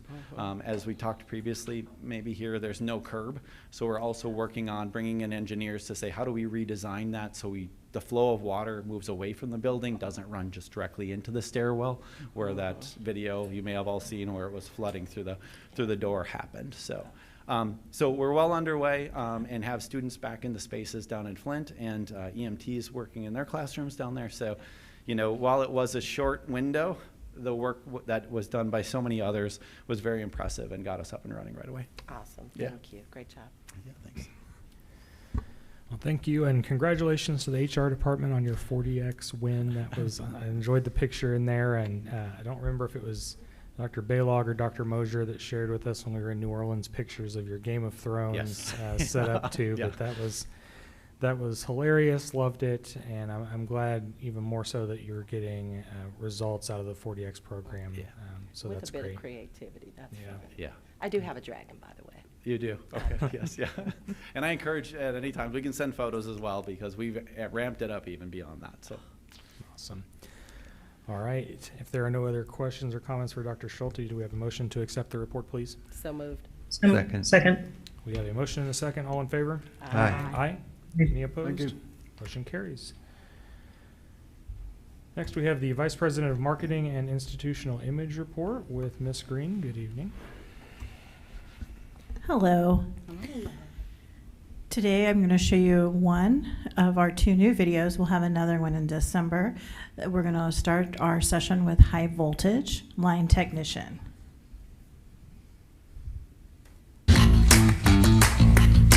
I like doing this because I'm helping build the future of not only my trade, but their families as well.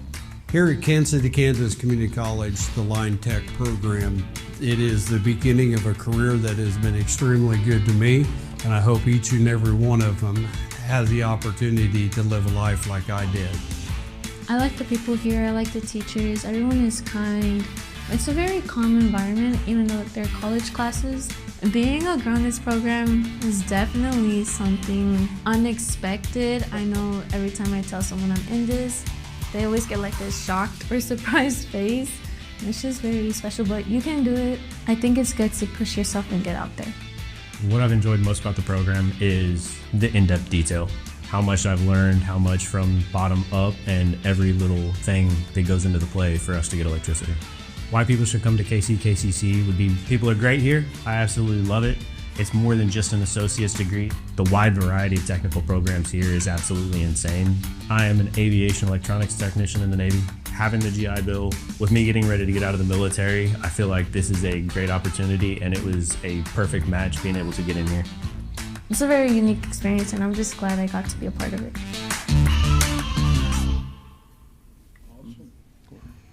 Yes. And with testimonials like that, no doubt we'll be full again next year. So I wanted to start there and then talk a little bit about some of the activities that the marketing team has been busy with.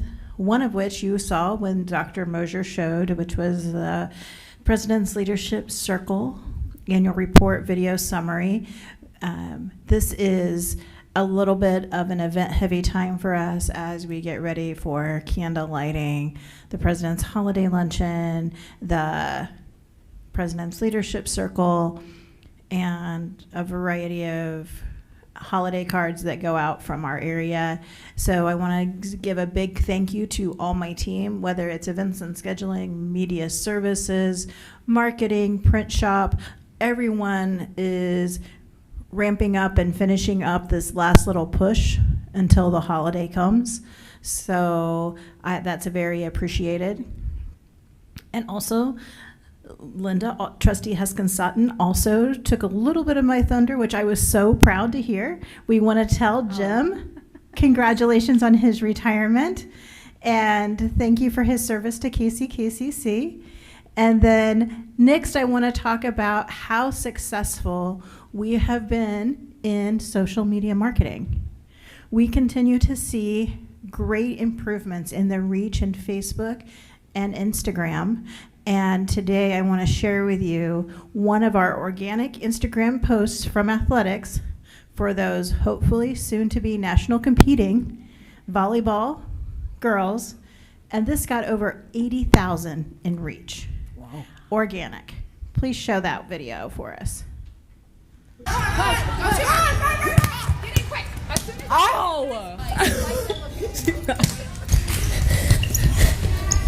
Oh, whoever created burpees, please count your day. It's hard to believe that I couldn't see who loves me like you do. No one like you. Listen. And this is a new trend for athletics, is just to show practice, show engaged players, show the camaraderie and teamwork, and it's succeeding.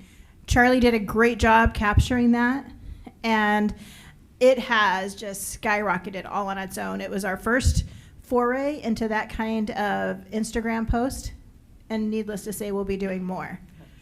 So I did want to share that as well. And I also wanted to talk a little bit about some of the initiatives coming up in the spring. We will be launching a brand survey to find out the perceptions of Wyandotte and Leavenworth County among all of our community members. We'll be implementing a new media cloud service to host all of our photographs so that it's easier to use. And this year, marketing is co-planning commencement with the registrar's office. So that is a new change for us. And we held our first meeting and are working through that contract so we can have another excellent event at Children's Mercy Park. So that is also outstanding. And I hope each and every one of you log on, join us, see the greatness next year, because as I listened to everybody talk about commencement planning, the power of having those almost 600 graduates there, the biggest class we've had to date in anybody's memory, was so exciting. We're excited to see where our 40X process will bring us this next year. If you have any questions, I'm open to those. Great job. I love it. Are we at full capacity for the high voltage program? Yes. Yeah. Immediately went high, completely full with the wait list. It was 3 years in the making, but we got it done. There's a lot of interest in it at the President's Leadership Circle. There's so many people said that, that's exactly what we need. We need more of that. We need more electricians. So there's a lot of excitement around that. So we'll be looking at adding, our numbers are limited because of safety, right? There are risks inherent in programs like these. So we have a 1 to 12 student ratio, faculty student ratio, I believe. But we'll bring on a lab technician who can assist and help provide a second set of eyes for safety, and then another instructor as well. So the goal will be to more than double this program in continuing enrollment numbers, admission numbers. I love it, because what I'm hearing then is that we have a wait list. Yeah, there were more people that wanted in this fall. We started, this fall was the first semester. Yeah. Yes, yes. So we'll be full for next year, I assume as well. Good. And I was, excuse me, I was delighted to see the female in there. I think She that great. just shows the that it's inclusive, and will probably draw other females as well. Just think out the box. There's a career for you if you want it. Yeah. Seen a lot more females in our tech programs. See, there's a lot of the videos in AET. We're seeing more females, and female students in high voltage, and we have more female students in construction, and they're seeing great careers for themselves. So we're really proud about that. That is awesome. Great job. Great job. Yeah, great video. Yes, loved it, as always. Thank you, Chris. All right, thank Move you. Do approval we- of the report. Thank you, Don. Second. Second. And all in favor? Aye. Any opposed? Motion carries. Thank you. That brings us to the unfinished business portion of our agenda. I have a couple of items here which we will look at separately. So these were brought to us and a presentation done at the October meeting. So I know that not everyone, we were at least 2 trustees short at that meeting. So hopefully you had a chance to look over what was in the packet for these. But these are the interlocal agreements for the Neighborhood Revitalization Act, or NRA plans.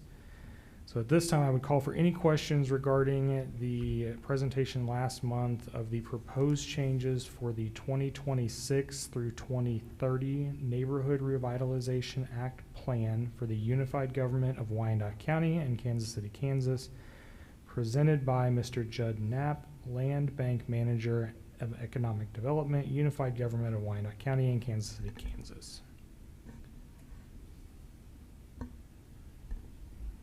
Hearing no questions at this time, I would call for a motion to approve the interlocal agreement for the 2026-2030 Neighborhood Revitalization Act plan for the Unified Government of Wyandotte County and Kansas City, Kansas as presented. So moved. Second. We have a motion and a second. All in favor? Aye. Aye. Any opposed? Opposed. Thank you. Motion carries. Next, the second item under the same topic is this time would open for any questions regarding last month's presentation of the proposed interlocal agreement for the City of Bonner Springs Neighborhood Revitalization Plan number 7, NRP 7. Presented by Ms. Megan Gilliand, Economic Development Manager for the City of Bonner Springs, Kansas. Hearing no questions, I would call for a motion to approve the interlocal agreement for the City of Bonner Springs Neighborhood Revitalization Plan number 7 as presented. Move approval. Second. We have a motion and a second. All in favor? Aye. Aye. Any opposed? Opposed. Thank you. The motion carries. Next, I would invite the presentation of the Gallagher implementation presented by Dr. Schulte, Vice President of Finance and Operations. All right, good evening again, everyone. You can see up on the screen, and I will kind of work my way quickly through the very beginning of this. This is information that you've received previously, and as we work through with the Finance Committee, a motion and approved, move forward to the board for final approval and implementation. I'll talk about the good work that went into this report and all that yields as we go forward. So with that, taking into consideration the purpose of the study. As we reflect back on it, board approved this. It's been more than almost 24 months in the making, really focusing on objectively examining the competitive job market for our positions here on campus. Externally, competitive pay practices were a key piece of that. We also wanted to focus on key benchmarking of jobs. So not only taking a look at positions in relation to equity, market, and pay, but also saying, do the titles in relation to the positions we have on campus make sense as well? So work had been done previously. How do we take the good work that's been done and build off of that as we move forward? Then taking into consideration the appropriate market range for those positions as we look at and make determinations on position offerings on campus. How are we competing, but also how are we looking at the range with which we're hiring and attracting and retaining the top talent we can to KCKCC to make it as strong as it currently is and maintain that strength. Whether people are placed correctly on that as well. Assessing and doing an audit of those positions to figure out whether or not where and when and how you came in, how long you've been here, does your position and your growth in that position reflect what our market basket should be as we move forward.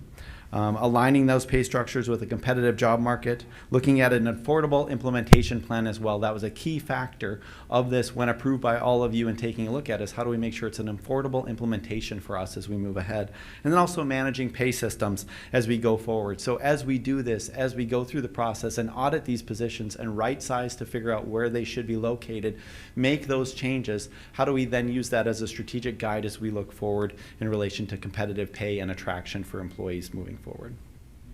As noted previously, it's a 24-month engagement approved by the board, project initiation and administration of that. The compensation study itself was campus-wide and engaged individuals all across campus.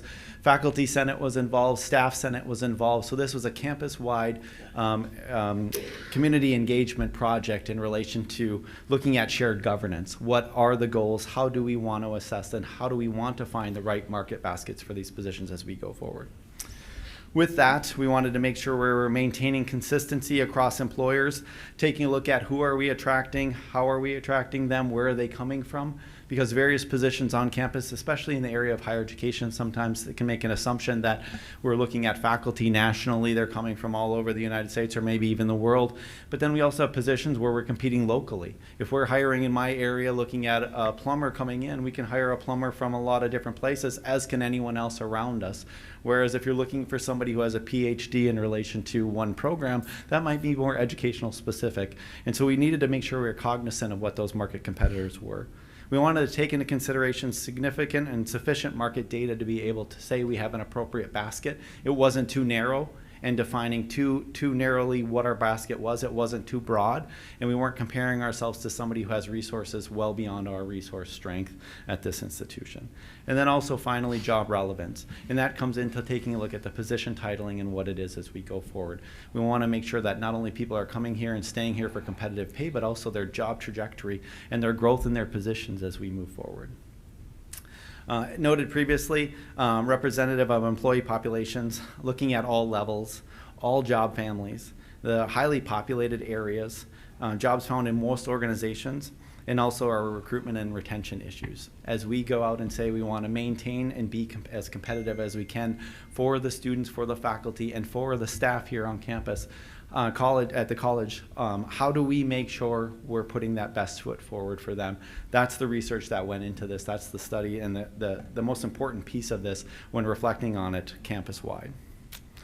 With that, we benchmarked the jobs, some of this information you had previously, taking into consideration the employees that we have on campus and looking at their unique job titles and making sure we're able to benchmark those appropriately. It might be easy at times to say, you know, in an area like facilities, plumber is plumber in relation to a market basket, but as we look at things like coordinator, we had coordinator that was used across campus in various locations, which really did not define very well what that meant. Coordinator could mean a lot of different things based on people's experience, based on the work that's put in front of them, based on the breadth of the area that they are coordinating and overseeing. And so we wanted to make sure that we are appropriately aligning that with the various positions on campus.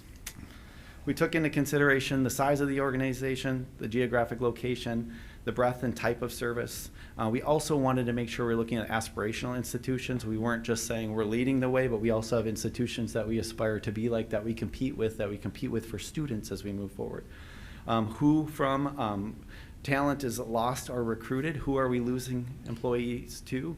Who are we attracting employees from? And other key factors as we move forward in our conversations campus-wide. With that, market data sources that we relied on, CUPA, College and University Association of Human Resources, AAUP to focus on our faculty and our professionals in academics, the Economic Research Institute, robust salary and cost of living. We talk about the cost of living associated with expenses and salaries here on campus every budget year and every budget cycle. And then also national benchmark surveys with data from more than 2,600 organizations.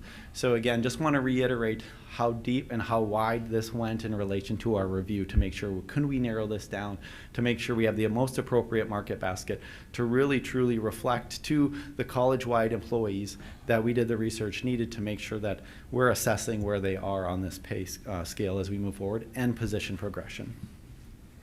With that, and shared previously by President Mosier, we came up with a list of Coupa market competitors and who we are comparators with as well.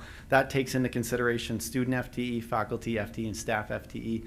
There's a strong correlation in relation to some of these pieces, as you might assume, based on their size, what their resource base looks like as well. We also wanted to be cognizant of that. We're not comparing ourselves to institutions that have significantly more resources to put into pay for individuals. We want to make sure that we're looking at like institutions in relation to what we're doing. And so you won't see some institutions on here, like if we look at KU in relation to their resource base compared to what we may have. With that, and shared previously, our compensation philosophy was one, as we talked with Gallagher, we either needed to choose, were we going to lag, pay lower than the market median, were we going to match and pay equal to the market median, or are we going to lead and pay greater than the market median? With that, coming back and taking a look at where we were and what was aspirational for us was really focused on the match. How do we match that market median as we move forward? With that compensation philosophy, that puts us in the competitive area, taking a look at plus or minus 5 to 9.9% relative to the market median where we're going, which doesn't push us over the top and highly competitive, but also doesn't allow us to be possibly misaligned. Some of the pieces that we've done in this work is there are positions that are misaligned as we look at it institutionally, and that's the whole goal of this piece, is to say, instead of just leaving those individuals to grow at a position that's misaligned, how do we reassess that to make sure the alignment is focused on meeting that market median as we go forward. So those come into play in relation to the recommendations and the equity adjustments and the position progression titling recommended. With that, the initial market findings found that the administration and various professionals on campus, the administration was 5% below the comparative market basket that was determined. Athletics were 6% above that. Faculty as a whole aggregated were 1%, are pretty close to right on what the market basket yields for them. Assistant professors and full professors were 3% above that. Instructors and others were 4% below and 2% below. Professionals were 2% below, and staff were right on the market basket. So as we take that into consideration and take a look at, that's the bounds we use in relation to how do we make some strategic decisions in relation to allocation of funds for individuals on campus moving forward, to make sure we're falling within that 5 to 9.9% of the market median. So the recommendations that came forward and next steps really focus on the college, support the college in achieving its compensation goals and internal equity, market competitiveness, and transparent pay progression, adopt the proposed pay structures. So as we go forward, we want to make sure that we have an open, honest conversation and that the information is there and available. As you all know, all the positions that we hire come to you all for approval. Those are reviewed by individuals on campus, and this really yields conversations around, well, I'm also a coordinator, but I see a coordinator is being hired at a certain level.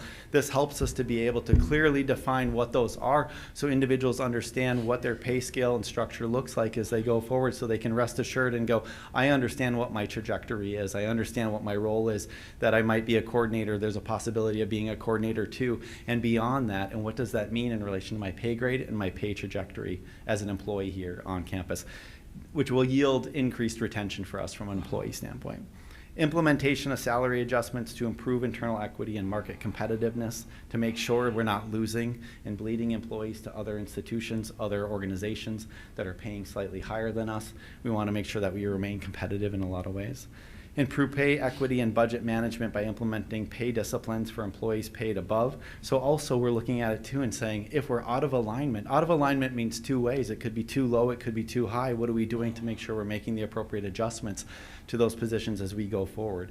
Doesn't necessarily mean we're going to drop anyone down, but it may mean that we make adjustments annually as we go forward that might be slightly less for some areas because those positions might be higher than their market basket currently. Recalibrate the value assigned to educational attainment and align with industry standards to ensure fiscal sustainability. For us, that's really focused on our faculty, right? We have a faculty grid right now that they use that focuses, and it's very similar to K-12 with steps and lanes, right? Steps being years of service, lanes being educational attainment. And when we look at that right now and say the educational attainment goes associate's degree, bachelor's degree, master's plus, a number of credits getting into a doctoral. We have some programs on campus where our faculty, a doctorate in some of those areas doesn't even exist. So how do we make sure we're looking at industry experience and their experience and then grading that appropriately to make sure that they're competitive and we're paying competitive relative to their experience, despite the fact that they may not have a PhD in that area.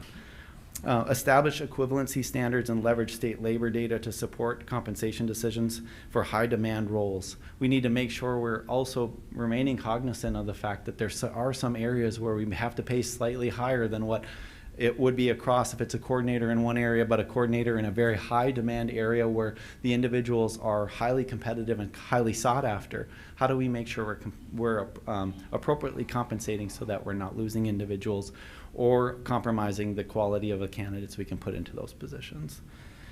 And then finally, adopt a market-based approach to pay planning and annual review, the compensation plan and update as needed.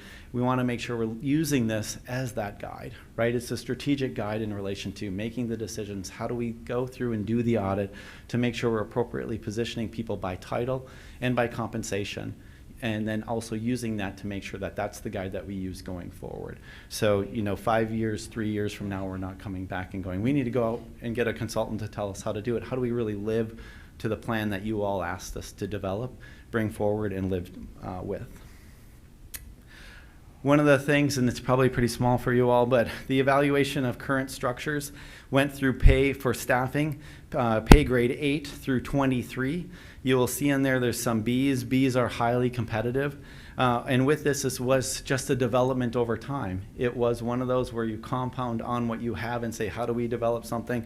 13 or 12 was no longer, the market basket for 12 was no longer meeting the needs or the requirements needed for a highly competitive individual coming in at pay grade 12. So we had to create 12B. Now we said we want to clean that up. We want to return it back to 8 through 23 without having the Bs, move them into the right basket. That might be that they're at a 13 instead of a 12B previously. How do we place them in 13? But also one of the things that we really focused on was the midpoint progression, the second to last column from the right on the first grid. You can see that the variation from midpoint progression from one pay grade to the next was all over the place. We've got a 7.2% change, an 8.8% change, and 9.4% change all over, just saying how do we make it more predictable in relation to helping people to understand what their pay grade progression is going to look like. So it's not, so it doesn't feel maybe as ad hoc in development as it maybe did in the past. How do I really understand that when I come here and accept a position, what does it mean in relation to my growth in my title, growth in my position, but growth in my pay and opportunity here at KCKCC, as well as you're making decisions about life and a commitment to a long-term career. With that, we worked through titling, taking a look at a number of different titles where it was previously we had things like just custodian. We want to make sure we're looking at custodian 2. We have areas where we wanted to focus on specialist, specialist 2, coordinator, coordinator 2, director, director 2, and some of that just yields based on the responsibilities and the roles associated with that as well. While there's still a director, we wanted to make sure that we are noting appropriately what that meant for individuals on campus based on those positions and responsibilities. So it wasn't as simple as saying, well, I'm a coordinator, you're a coordinator, but yet your responsibilities might be 3 times what mine are. And then when we look at that and say then pay equity is different between the two of us, but yet the responsibilities of Trustee Sutton are far greater than my responsibilities, and that's where it yields. We want to make sure we brought that clarity to the forefront for the staff, for the faculty, and for everybody here on campus. With that, and what was moved by Finance Committee was the next steps. In December, begin the implementation of the staff grade changes. As we noted, it was been a 24-month process, and it's finally here in front of us to change and look at equity adjustments effective for January 2026. How do we move it forward? How do we implement the great work that's been done by so many people across this campus, this college as a whole, and make sure that we're able to roll that forward? And the faculty adjustments to step step and grade chart address the next negotiation cycle. Right now, and I don't know exactly if it's this week, Thursday, I think that they are putting forward the new contract for faculty to vote on. With that, we made a commitment with the faculty to not only then step back, because usually it would be once we agree to negotiations that's approved by faculty, we'll come to you as a board and get approved. And then we kind of go into a pause until we talk about when we want to negotiate again. This cycle around, we agreed with faculty, once that's approved by you, we're going to continue conversations with them as a smaller group to say, how do we develop what is the next iteration of faculty compensation on this campus? And that could be, we're still looking at the grid using steps and lanes, but we also want to make sure we take the time to do the research with them based on the research that was done here to make that and move that forward. So this is a vital step to that process as well. With that, it takes into consideration the total increase in payroll costs associated with Gallagher's recommendation is about $560,000. We knowing this, President Mosier, I, and other leaders worked very diligently in this budget cycle as we have equity adjustments in other positions. We pre-budgeted for this as well, so it's already built into the budget that you all approved as an institution, as a board of trustees, in order to make sure that we were ready and at, ready for implementation as soon as we got the documentation back to move forward with that as well. So that is a key piece for us as well. This isn't new dollars. These are dollars already built into the already board approved budget for this fiscal year.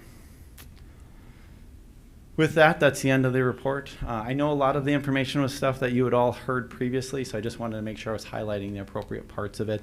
And again, work was done through Finance Committee. We reviewed it there as well. And Trustee Criswell and others moved it forward for the board for approval and implementation. With that, I stand to answer any questions anyone might have. Thank you, Dr. Schulte. I'll start, not necessarily a question, but just a comment about the process. You can tell that there's 2 years worth of work in the data that was just presented to us. That is a very thorough plan.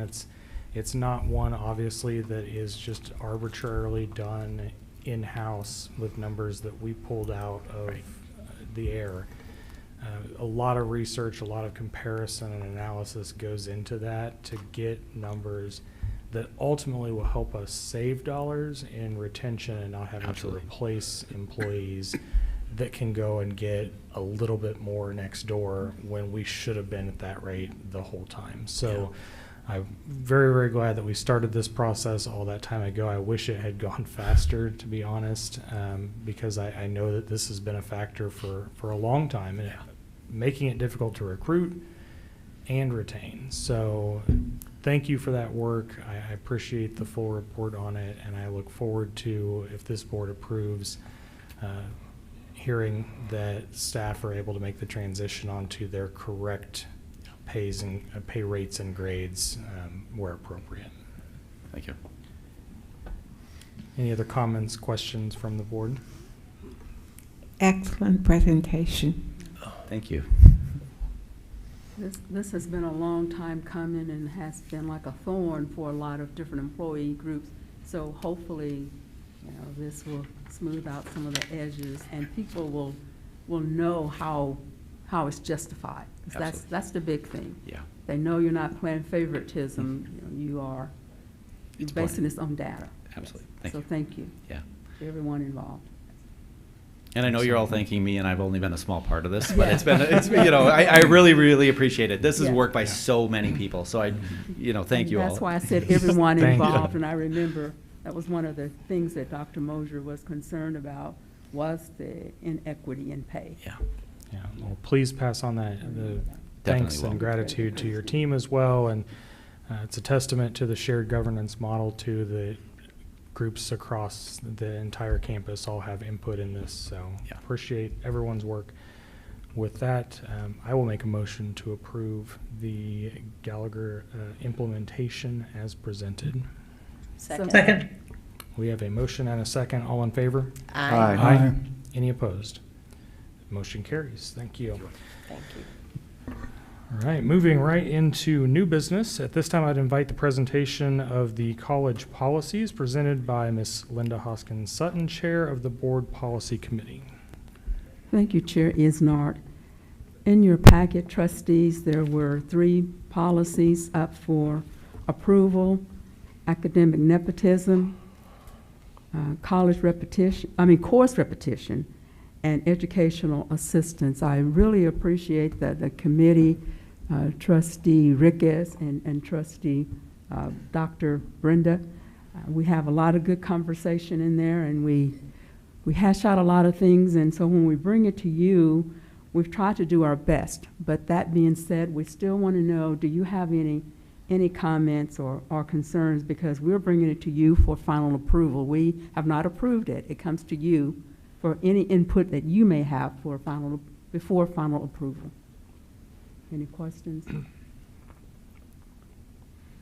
If Trustee Criswell, were you getting ready to say something?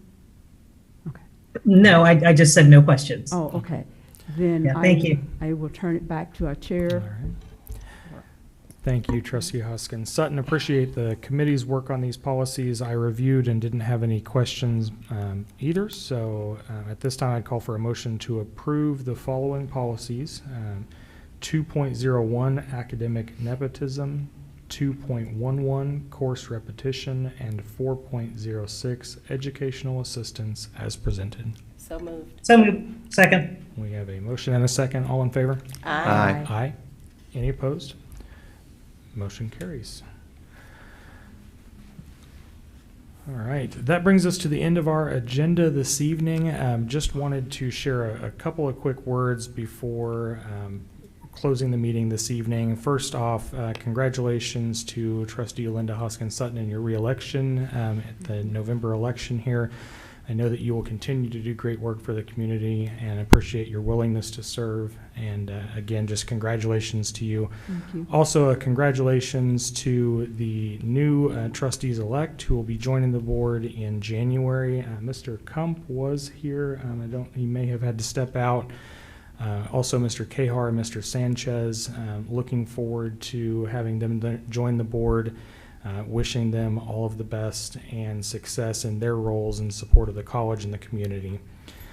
There will be transition plans as we near the December meeting for continuity into the first meeting in January for them.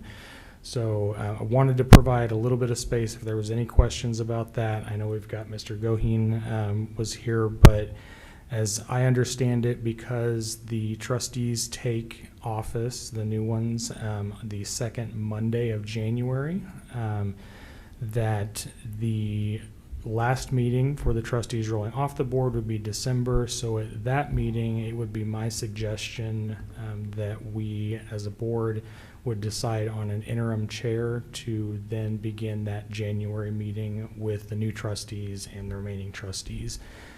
So if there's no objections to that, then that would be who would just start off the January meeting before you go into sine die and then reorganize, pick your chair and vice chair that the new I board would object. choose. You're saying that you want the current board member to decide who the chair is going to be? An interim. No, ma'am, an interim, just so that you have someone to start that January meeting. Otherwise, you would have no chair, so there would be no one here to open your meeting. Oh, not to actually decide? Not to decide it for that next year, no. Okay, that's fine. Okay. Yeah. So with that, there's also going to be communication going out to those trustees to schedule orientations for them. I've had a couple of discussions just that it may make sense for whoever that interim chair is going to be to schedule those. So I think that those would likely happen between the December and January meetings. And then because Dr. Mosier, who is typically the one who does our swearing-ins during the December meeting, is going to be out, his ability to do that typically is because of his role as the board secretary. But since he will be out, we don't really have a great mechanism to do that here as we would traditionally would. A option that was presented by Trustee Hoskins Sutton was that historically those members had picked a time that worked for them to work with the election office to get sworn in down there. So that may be the only option, unfortunately, that we have. So December would not include that small ceremonial piece that we typically would like to have, but it just didn't work out as planned this time. So are there any questions that, while Mr. Goheen is here, that we can help answer for you? Otherwise, there's plenty of time between now and the December meeting to think that through and bring up questions as you have them. Chair Isnard, I would just make sure that the incoming trustees know that they can go to the election office. And Trustee Criswell remembers too, there was something going on where she and I and Trustee McIntyre went, not together, but went to the election office. That's always an option. You can go. And you don't have to wait till January because I was sworn in December. And So Cheryl in my office is communicating that with the trustee-elects and providing all the information. And then the election office would provide us with documentation that they have gone and done their swearing in. Great. I just wanted to address that quickly. Thank you for giving me the time to do so. There had been a couple of questions that I've gotten over the last week about that, as it's been on many people's minds. So again, if anything comes up, please let Dr. Mosier or myself know, and we will try to get you an answer as quick as we can. With that, let's see, that was, lastly, just a happy Thanksgiving to everyone. I hope you enjoy time with family. If you're traveling, I hope that you have safe travels and enjoy that time with your family and loved ones. And with that, I would call for a motion to adjourn. So moved. Second. We have a motion and a second. All in favor? Aye. Aye. Any opposed? Motion carries. We are adjourned. Thank you. Thank you.